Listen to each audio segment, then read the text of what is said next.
আসসালামু আলাইকুম সম্মানিত ভিউয়ার্স, আজকে খুবই ইন্টারেস্টিং একটা কথা আপনাদের সাথে শেয়ার করব এবং একেবারে ইন্টারেস্টিং বললে ভুল হবে। মানে আমাদেরকে সবারই প্রায় আশ্চর্য করবে যে এই রকম ঘটনা হতে পারে। বর্তমান বিগত সরকার, শেখ হাসিনার সরকার ক্ষমতা হারানোর পরে বিচারপতি, আইনজীবী, ইউনিভার্সিটির টিচার নানা জায়গায় এবং পার্লামেন্ট মেম্বাররা তো বটেই, ইভেন কিছু কিছু সরকারি কর্মকর্তা কর্মচারী পালিয়েছে। তাদেরকে কোনো প্রকার ভয়ভীতি প্রদর্শনের আগেই, শেখ হাসিনা ক্ষমতা থেকে পালানোর পরেই একই সময় তারা পালিয়ে গেছে। অর্থাৎ তাদের ক্ষমতা থেকে তারা কোথায় গেছে, গা ঢাকা দিয়েছে, তাদের খুঁজে পাওয়া যাচ্ছে না। ইভেন সরকার নোটিশ জারি করেও তাদেরকে আসলে কর্মক্ষেত্রে যোগদান করাতে পারেন নাই। এই সংখ্যা অনেক, বিভিন্ন জায়গায় এটা অনেক। তো খুব ইন্টারেস্টিং বিষয় যে আমরা কখনো ভাবিওনি যে এই ব্যক্তিও যাবেন। তিনি কোন ব্যক্তি একটু শুনুন। জাতীয় মসজিদের খতিব, বাইতুল মোকাররম মসজিদের খতিব আত্মগোপনে মুফতি রুহুল আত্মগোপনে মুফতি রুহুল, একটা পত্রিকায় নিউজটা আসছে। তো আমরা জানি যে জাতীয় মসজিদের খতিব নিয়োগ নিয়ে একটা সমস্যা ছিল। এই সমস্যাটা শুরু হয় জাতীয় মসজিদের যে আগের যে খতিব ওবায়দুল হক, উনি খুব সজ্জন ছিলেন এবং সবার কাছে বেশ শ্রদ্ধেয় ছিলেন। আমি ব্যক্তিগতভাবে ওনার সাথে একটা সাক্ষাৎকার নিয়েছিলাম একবার, মনে পড়ছে না এখন, তো নিয়েছিলাম। ওনার একটা সাক্ষাৎকার আমি নিয়েছিলাম, দৈনিক ইনকিলাবে ছাপা হয়েছিল। যা হোক, তো উনি যাওয়ার পরে জাতীয় মসজিদের খতিব নিয়োগে অনেক কিছু হয়েছে এবং সরকারপন্থী খতিব নিয়োগের একটা জোর কি বলা যায় চেষ্টা ছিল। বিশেষ করে এই বিগত আওয়ামী সরকার যে 15 বছর ষড়যন্ত্র চালু করেছিল, এই সরকারের গোড়া থেকে তাদের পছন্দের খতিব নিয়োগ করার ব্যাপারে তারা খুব সিরিয়াস ছিলেন। কারণ তার আগে এই যে ওবায়দুল হক যে খতিব ছিলেন, তিনি যেসব বিষয় নিয়ে, জাতীয় বিষয় নিয়ে বক্তৃতা বিবৃতি দিতেন, তো 96 সালে তো তিনি ছিলেন, তো তখন দেখা যেত যে এই বক্তৃতা বিবৃতিগুলো আওয়ামী লীগের পক্ষে যেত না। তিনি আওয়ামী লীগের পক্ষে যে বিবৃতিগুলো দিতেন তাতে যেত না এবং এটা বড় একটা মিডিয়া কভারেজ পেয়ে যেতেন তিনি।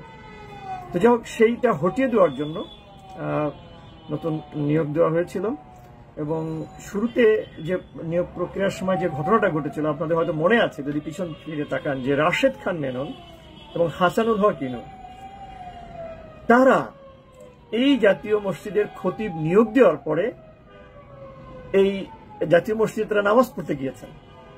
তার নিয়োগ প্রক্রিয়াটা সুসংহত করার জন্য, ঠেকানোর জন্য তারা এই কাজটা করেছেন। এটা খুবই তখন হাস্যরসের তৈরি করেছিল এবং তখন এই খতিব নিয়োগ দেওয়ার পরে জাতীয় মসজিদে জুমার জামাত এবং পুলিশ ব্যারিকেডে সেই জামাতের আয়োজন করা হয়েছিল। পরবর্তীতে আস্তে আস্তে অবশ্য সহনীয় হয়ে যায়, তারা এগুলো নিয়ে আর কথাবার্তা হয় না বা থেমেই যায়। কিন্তু আজকে যে ঘটনাটা শুনলাম, যে খুবই আশ্চর্যজনক, যে শেখ হাসিনার সরকার ক্ষমতা হারিয়েছে, ক্ষমতা ত্যাগ করেছে, কিন্তু জাতীয় মসজিদের খতিবকে পালাতে হবে, এটা খুবই বিস্মিত করেছে। তো উনি পালাবেন কেন? উনি তো একজন মাওলানা সাহেব, উনি তো একজন হুজুর, তো উনি কেন পালাবেন? তো BD24 এর একটা নিউজে বলা হয়েছে, কি বলা হয়েছে একটু দেখি। আসলে ছাত্র জনতার গণ অভ্যুত্থানে শেখ হাসিনার সরকারের পতনের পর আত্মগোপনে চলে গেছেন বাইতুল মোকাররম জাতীয় মসজিদের খতিব মাওলানা মুফতি রুহুল আমিন।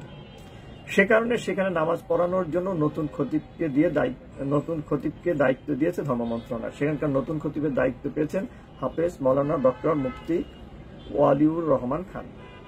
বৃহস্পতিবার 29 আগস্ট বিষয়টি নিশ্চিত করেছেন ধর্ম মন্ত্রণালয়ের সচিব মুআ হামিদ জমাদ্দার।